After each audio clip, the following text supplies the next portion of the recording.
Good morning student. एक सवाल है, बहादुर शाह जफर पर टिप्पणी कीजिए। Write a note on Bahadur Shah Zafar. Write a note on Bahadur Shah Zafar. ये क्वेश्चन 12th क्लास का है और हिस्ट्री का सा क्या है सवाल है। जो लोग 2026 में 12th का एग्जाम देंगे उनके लिए क्या है, एक सवाल है कि बहादुर शाह जफर पे क्या कीजिए, टिप्पणी कीजिए। तो हम सब जानते हैं बहादुर शाह जफर का संबंध मुगल साम्राज्य से है और यह मुगल साम्राज्य का अंतिम शासक था। ये क्या था? मुगल साम्राज्य का, बहादुर शाह जफर मुगल साम्राज्य का अंतिम सम्राट था। इसका पूरा नाम था अबू जफर सिराजुद्दीन मोहम्मद बहादुर शाह जफर। यह 1837 ईस्वी में सुल्तान बादशाह बना था। बट यह बादशाह जो था वो सिर्फ नाम के लिए था, क्योंकि दिल्ली और आसपास के या देश के अधिकांश भागों पे ईस्ट इंडिया कंपनी का नियंत्रण था।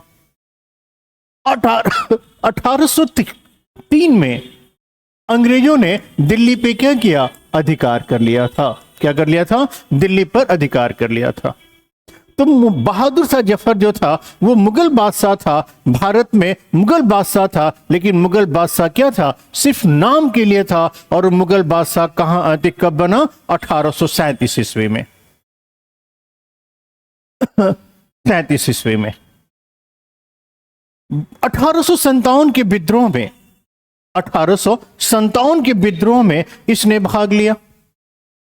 जो 1857 का विद्रोह हुआ था वो मेरठ से शुरू हुआ था और मेरठ के सैनिकों ने विद्रोह किया और फिर सुबह सुबह दिल्ली पहुंचे और बहादुर शाह जफर को कहा कि आप हमारे सम्राट स्वीकार कीजिए, हमारा नेतृत्व स्वीकार कीजिए और हमारे विद्रोह का क्या कीजिए, समर्थन कीजिए।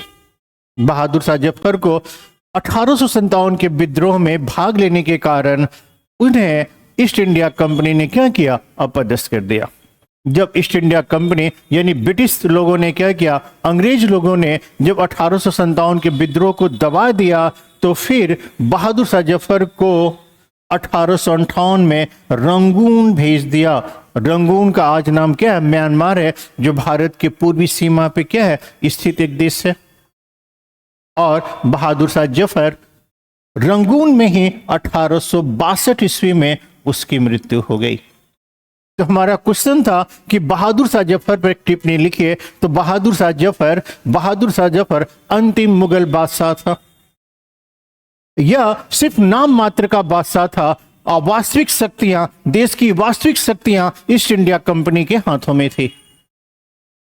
आपको ध्यान होगा कि 1803 ईस्वी में ही दिल्ली पे अंग्रेजों ने क्या किया, अधिकार कर लिया था और बहादुर शाह या मुगल साम्राज्य का जो नियंत्रण था वो सिर्फ लाल किले के अंदर था। 1857 के विद्रोह में भाग लेने के कारण बहादुर शाह जफर को अंग्रेजों का कोप भाजन बनना पड़ा। जब ईस्ट इंडिया कंपनी ने या ब्रिटिश सरकार ने जब 1857 के विद्रोह को दमन कर दिया, समाप्त कर दिया, तो फिर 1858 ईस्वी में बहादुर शाह जफर को रंगून निर्वासित कर दिया गया। वहीं रंगून में 1862 ईस्वी में बहादुर शाह जफर की क्या हो गई, मृत्यु हो गई। ये जो इमेज आप देख रहे हैं यह बहादुर शाह जफर का क्या है, मकबरा है। तो आपका एक क्वेश्चन पूरा हो गया कि बहादुर शाह जफर पर टिप्पणी कीजिए। Right short note on Bahadur Shah Zafar. इसमें कुछ बातें हैं कि बहादुर शाह जफर अंतिम मुगल सम्राट था। इसका शासन लाल किला के अंदर था। 1803 में ही ईस्ट इंडिया कंपनी ने दिल्ली और देश के अधिकांश भागों पे क्या हुआ, नियंत्रण कर लिया। ईस्ट इंडिया कंपनी और ब्रिटिश सरकार की नीतियों के खिलाफ एक व्यापक जन आंदोलन हुआ, जिसको 1857 का विद्रोह कहते हैं। 1857 के विद्रोह में विद्रोहियों ने बहादुर शाह जफर को भारत का सम्राट घोषित किया और 1857 के विद्रोह में बहादुर शाह जफर को भाग लेने के कारण जब ईस्ट इंडिया कंपनी ने विद्रोह का दमन कर दिया तो 1858 ईस्वी में बहादुर शाह जफर को रंगून भेज दिया और वहीं पे 1862 ईस्वी में बहादुर शाह जफर की क्या हो गई, मृत्यु हो गई। इतनी ही बात तो लिखनी है। शॉर्ट क्वेश्चन जो आता है वो 40 से 50 शब्दों में लिखना है, और जो लॉन्ग क्वेश्चन है वो 120 शब्दों के आसपास लिखना है। ये दोनों क्वेश्चन क्या हो जाएंगे, आपके सॉल्व हो जाएंगे। Thank you.